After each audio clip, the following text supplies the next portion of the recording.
How to create a new user on your Windows PC? In this quick tutorial, I'll show you how to add another user account on your computer step by step. If this helps you out, make sure to like the video and subscribe for more Windows tutorials.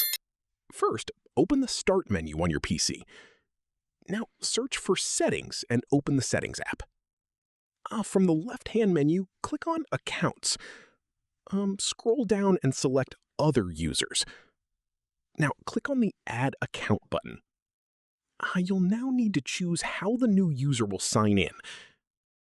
Select I don't have this person's sign-in information.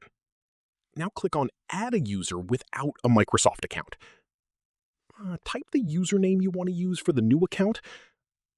You can also create a password for the account if you want. Now click on Next.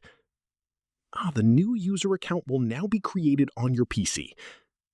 Once the account is added, you can sign out and switch to the new user profile anytime. Now, the second user will be able to use the computer with their own separate account settings. And that's it. That's how you can create a new user on your Windows PC easily.